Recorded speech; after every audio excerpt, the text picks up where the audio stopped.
உலகமே உங்களை நிந்திக்குது, அவமதிக்குதுன்னா தேவனுடைய பாதத்துல போய் விழுந்துரு. அதுதான் பெஸ்ட் இடம். நீ ஆசீர்வதிக்கப்படும். இந்த பெனினாள் அண்ணால பார்த்து மல்லடி மல்லடி மல்லடி என்று சொல்லி அவளை வேதனைப்படுத்தி மிகவும் துக்கப்படுத்தி கொண்டிருந்தாள். ஆனால் அண்ணன் என்ன செஞ்சா? ஒரு வார்த்தை கூட இந்த பெனினாளுக்கு விரோதமா பேச. அவ மல்லடி மல்லடின்னு சொன்னா நம்ம ஆட்கள் என்ன பண்ணிருப்பாங்க? எவடி மல்லடின்னு பிடிச்சு முடிய பிடிச்சு சுருட்டி ஒரு அடி அடிச்சு 2 அணுகுண்ட கன்னத்துல போட்டிருக்க மாட்டீங்க. ஆனா அண்ணாள் பாருங்க, அவ எழுந்து போய் தேவ சமூகத்துல தன் கண்ணீரை சிந்தி அழுதா. அவளுக்கு தெரியும் எங்க விழுந்த ஆசீர்வாதம் வரணும்.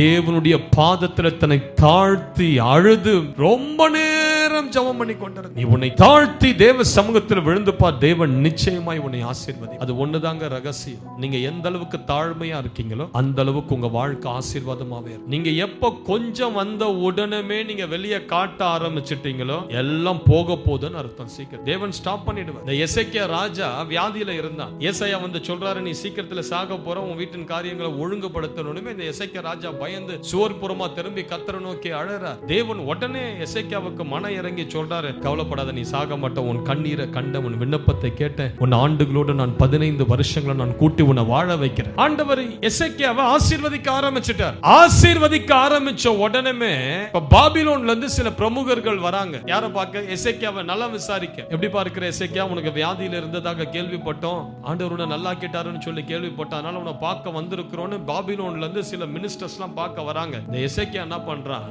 நல்லா விசாரிச்சு சாப்பாடு போட்டு அனுப்பி இருக்கிறத விட்டுட்டு, வா வா கர்த்தர் என்னென்னலாம் கொடுத்திருக்கிறன்னு வந்து பார்த்து நீ கொஞ்சம் வயிறு எரின்னு சொல்லி அவனை கூட்டிட்டு அவனுடைய எல்லா பொக்கிஷ சாலையும் திறந்து காட்டுறான். பத்தியா எவ்வளவு தங்கம், பத்தியா எவ்வளவு பணம், பத்தியா எவ்வளவு என்னுடைய வஸ்திரத்தெல்லாம், பாத்தியா எங்களுடைய மிலிட்டரிக்கு நாங்க வச்சிருக்கிற ஆயுதங்கள்லாம், பாத்தியா எல்லாத்தையும் திறந்து காட்டின உடனே இப்ப கர்த்தர் ஏசாயாவை அனுப்புறாரு. ஏசாயா வந்து சொல்றான், உங்ககிட்ட யாராவது விசாரிக்க வந்தாங்களாப்பா?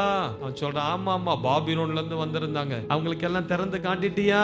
ஆமா, நீ திறந்து காட்டின எல்லாத்தையும் அவனுங்க சீக்கிரத்துல கொண்டு போக போறாங்கன்னு கர்த்தர் சொல்ற. அந்த வார்த்தை நிறைவேறிச்சா? நடந்தது. கொஞ்சம் வருஷத்துக்குள்ளே வந்து எல்லாத்தையும் தூக்கிட்டு போய் தேவன் அனுமதிப்பார். நான் சொல்றேன், தேவன் உங்களை ஆசீர்வதிக்கும் போது தரமட்டம் தாழ்மையா. நான் யார் தெரியுமா பிரதர்? இன்ஜினியர் பிரதர், நான் டாக்டர் பிரதர். இந்த சீன் எல்லாம் கர்த்தர்கிட்ட வேலைக்கு ஆகாது. நீங்க தாழ்மையா இருக்கும். பைபிள் சொல்லுது, அவர் தேவனுடைய ரூபமாய் இருந்தும் தேவனுக்கு சமமாய் இருப்பதை கொள்ளையாடின பொருளாக எண்ணாமல் தம்மை தாமே தாழ்த்தி அடிமையின் ரூபம் எடுத்து மனுஷர் சாயலானார். சிலுவை பரியந்தம் அவர் தன்னை தாழ்த்தினார். இயேசு கிறிஸ்துவே தன்னை தாழ்த்தி ஒன்றும் இல்லாதவரை போல இருக்கும் போது நம்மளாம் ஏமாத்திரம் பிரதர் சிஸ்டர். தாழ்மையா இருக்க கற்றுக்கொள்ளுங்க. அதுதான் ஆசீர்வாதத்துக்கு வாசல். அதுதான்